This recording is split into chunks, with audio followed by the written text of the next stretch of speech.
Hi, it's me, Milo. I know this video is super late. It's already February, and this is like my January reading wrap up. But I wanted to do it. This month has been really busy.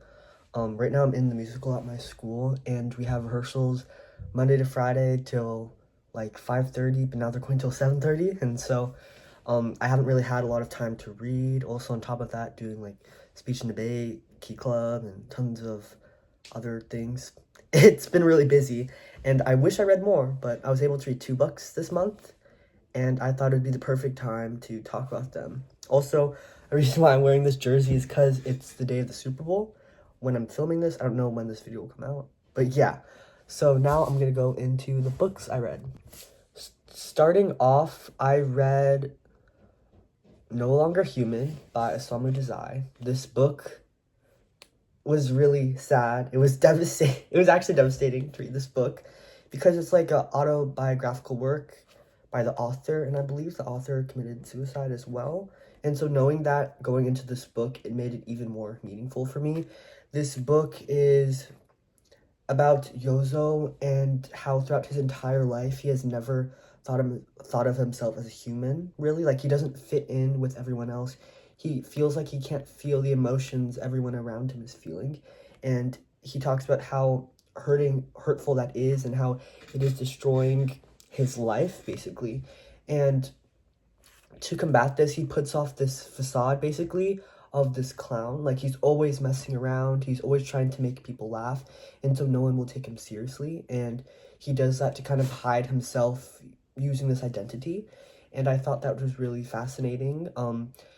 And also, there's this one point in the book where he meets this kid who sees through his facade, and so he decides to make friends with him. And the only reason he does this is so that kid won't tell everyone else that he has his fake identity. And I thought that was really sad, how he really doesn't want anyone else to know the true him. And I'm gonna go, and I have tons of these little page tabs, and I'm gonna read some quotes I found that I thought were really interesting and very thoughtful. First off, on page 67, I found this one quote. People talk of social outcasts. The words apparently denote the miserable losers of the world, the vicious ones, but I feel as though I've been a social outcast from the moment I was born. If ever I meet someone society has designated as an outcast, I invariably feel affection for him, an emotion which carries me away in melting tenderness. People also talk of a criminal consciousness.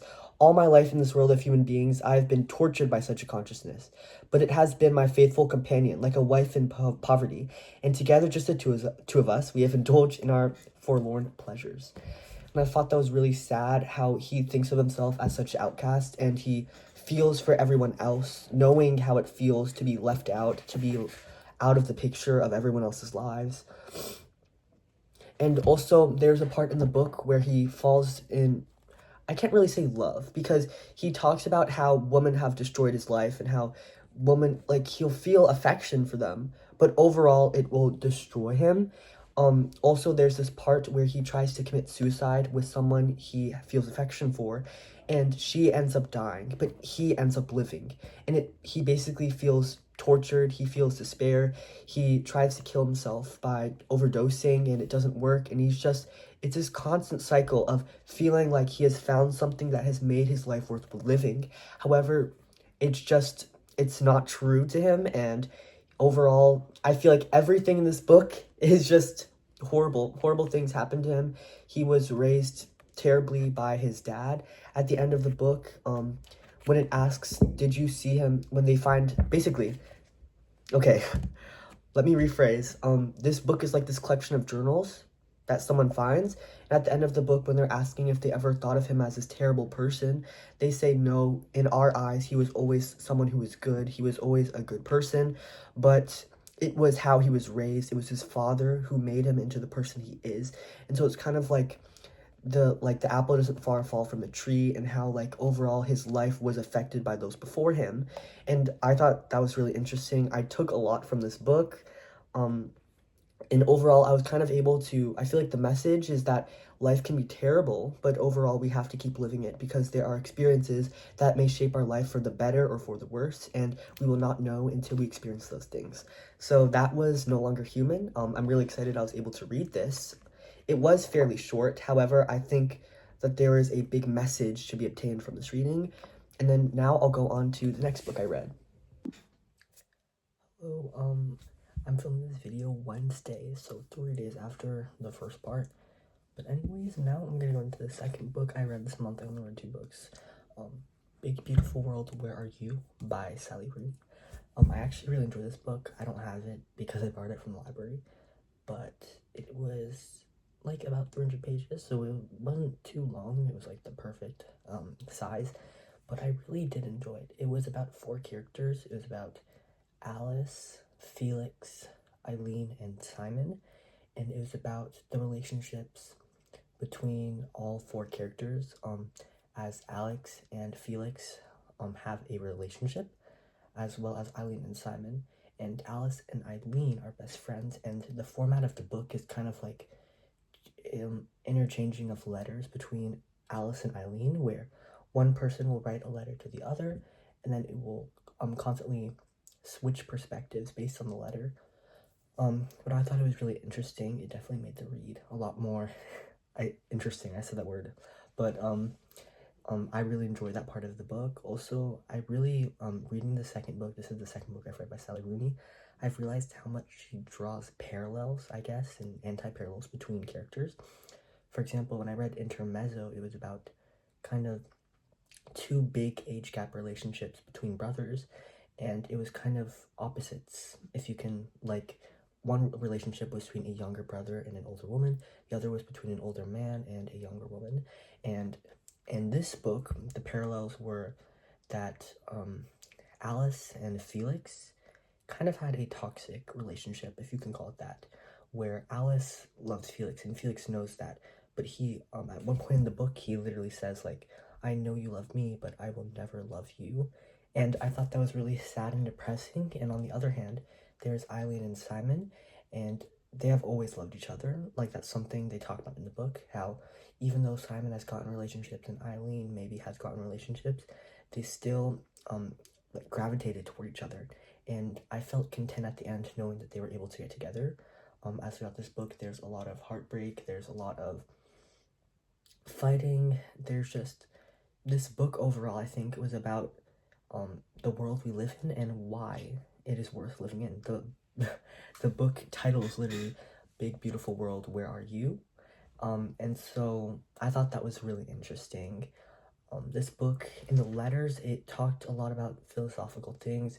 It made me really question things about how our society has changed over time, how like civilizations have changed, and they talk about how society actually ended like hundreds of years ago. It's really complex, but I really enjoyed it. I thought I was able to take a lot away from this book. I can't read to read my next Sally Rooney book. I'm trying to read Normal People next, but I heard that book is really sad. I've already got major spoilers, but yeah, so that was Big Beautiful World, Where Are You? I read it fairly fast. I think I read it during like a weekend, but I really enjoyed it and I would definitely recommend it. But that's all the books I've read in February so far. It wasn't too much, only 2 books, but again, I've been super busy with tons of clubs and after school activities, but I'm happy with what I've been able to do this month. Also, I know this video will be coming out really late, as when I'm filming this, it's the 11th, and this is the books I read in January, but I've been really busy the past couple months reading A Little Life on and off. I have lots of tabs. I might make an individual video for this book, because there's a lot to talk about, or I might just do it in my February reading wrap-up, but I'm really close to finishing. I don't know if you can see my bookmark right there, but I have about like 40-50 pages left, and this book is a lot, so there's that to look forward to for next month, or maybe I might even make a video about this book this month before, and then just include this book in my February reading wrap-up. But anyways, those are the 2 books I've read in January, and hopefully I'll be able to read more in February. If not, I'll be able to finish this huge book this month. But again, thank you for watching. Please subscribe, like, comment about anything you liked from the books, like if you had different viewpoints, because I like to see that. Also, if you have any recommendations, of course, I'm always free to look at them. And also, if you look in my YouTube bio, also the description, I'll try to link my Instagram, my TikTok, and I think my Pinterest. But again, thank you for watching, and I hope to see you in the next video.